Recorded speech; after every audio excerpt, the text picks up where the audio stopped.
Die Themen im heutigen Zocker-Lounge Wochenrückblick sind: RTS Dorf stellt Fahrphysik vor, Taktik-Strategiespiel Man Ace erschienen, Cell-Shading City Builder Humanica angekündigt, Dungeon Keeper-Klon King of the Dwarfs mit Demo, Timberborn vor 1.0 Release, neue Infos zu The First Explorers und Pioneers of Pagonia mit Beta-Tests zum kommenden Quality of Life Update.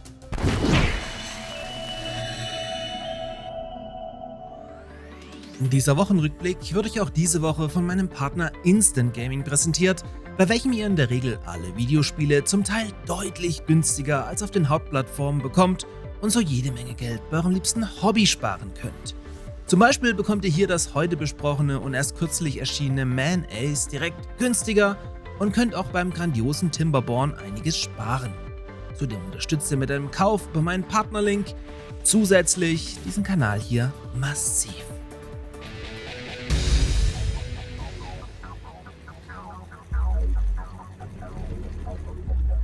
In einem neuen, knapp 3 Minuten langen Infovideo haben uns die Entwickler von Dorf die neue Fahrphysik an diversen Beispielen vorgestellt, was ehrlich gesagt schon einen richtig guten Eindruck macht.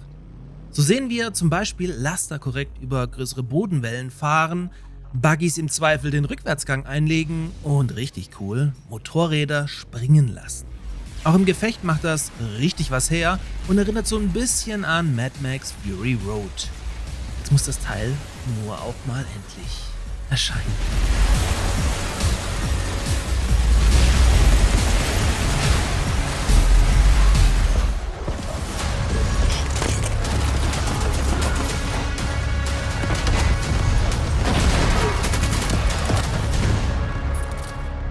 Mit Man Ace hat Manor Publisher Hooded Horse diese Woche mal wieder einen rausgehauen. Das Spiel ist im Grunde ein Rundentaktik-RPG nach XCOM-Vorbild, in welchem ihr eine Kampfgruppe gegen eine Alien-Bedrohung in die Schlacht führt. Das Spiel stammt vom Hamburger Studio Overhype, welche vorher mit Battle Brothers auf sich aufmerksam machten. Ich konnte selbst noch nicht reintesten, die deutsche Presse überschlägt sich aber mit Lob, weswegen ich zumindest mal darauf hinweisen wollte. Man Ace bekommt ihr bei Instant Gaming ab ca. 24 € und sei damit mal wieder eine Ecke günstiger dran als über Steam direkt.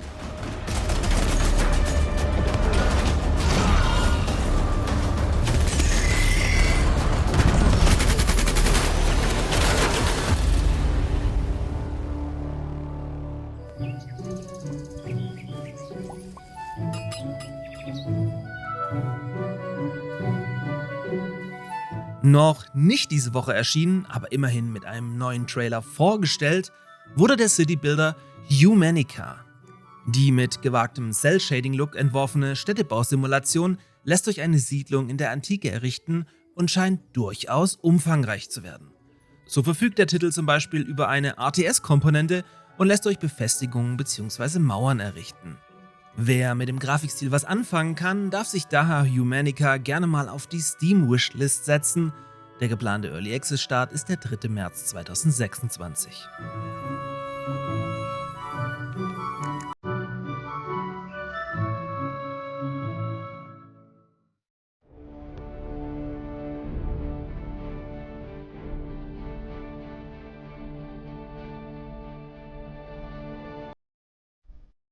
Gefühlt schon Jahre auf meiner Wishlist befindet sich King of the Dwarfs Underground City Builder.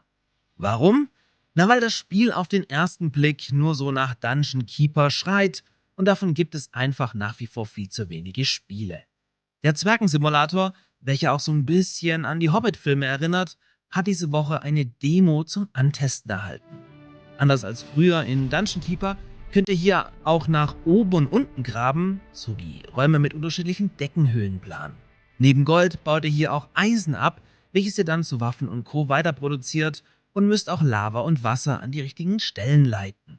Viel mehr kann ich noch nicht dazu sagen, dieses Wochenende wird aber die Demo sowas von verschlungen.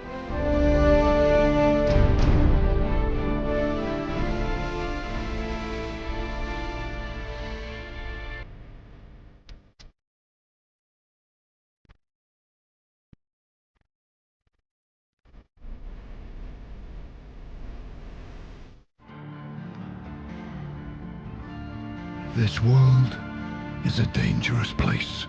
Das seit fast 5 Jahren im Early Access laufende Timberborn steht kurz vor seiner Fertigstellung und hat mit dem 5. März jetzt auch einen fixen Release-Termin erhalten.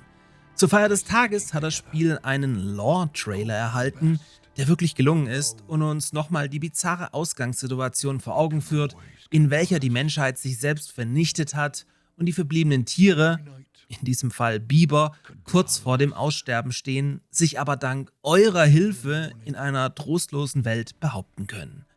Klasse Survival City Builder, welcher mit jedem Content-Update noch besser geworden ist und in jede gut sortierte Steam-Bibliothek gehört. Auch Timberborn bekommt ihr bei Instant Gaming ab 19 €, deutlich günstiger als über Steam direkt. Day by day, log by log, we will rebuild this world. Beavers have tails. It's time to tell yours.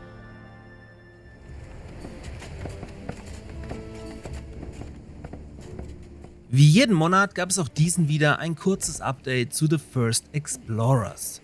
Spannend diesmal, wenn auch nur hinter der Paywall von Patreon, gab es nach längerem mal wieder aktuelles Gameplay zu bewundern.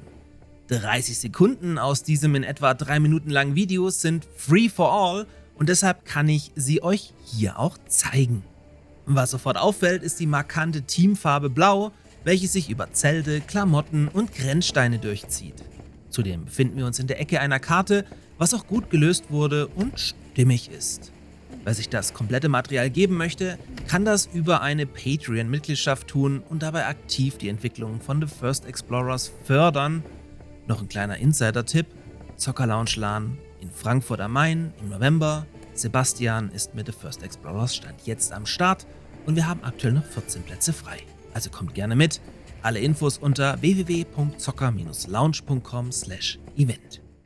Last but not least ist dann auch schon kurz nach der Roadmap das erste Quality of Life Update für Pioneers of Pagonia in die Beta-Testphase gestartet. Wer möchte, kann also schon jetzt via Beta-Branch auf die neuen Funktionen zugreifen.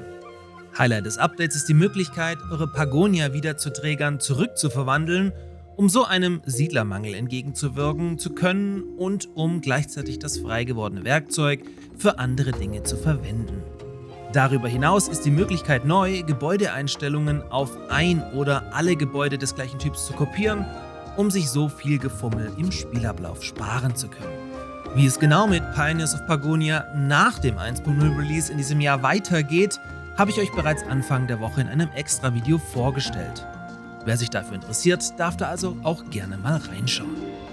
In diesem Sinne, nach üblem Hack und ganz viel Stress, geht's hier jetzt hoffentlich wieder wie gewohnt weiter. Wenn ihr es noch nicht getan habt, würde ich mich über ein Abo freuen, damit wir hier noch ein bisschen weiter wachsen können. Und dann wünsche ich euch noch ein schönes Restwochenende. Bis zum nächsten Mal. Denn wir sind hier, um anzukommen und gemeinsam zu wachsen. Und Pagonia zu einem prächtigen Zuhause für uns alle zu machen.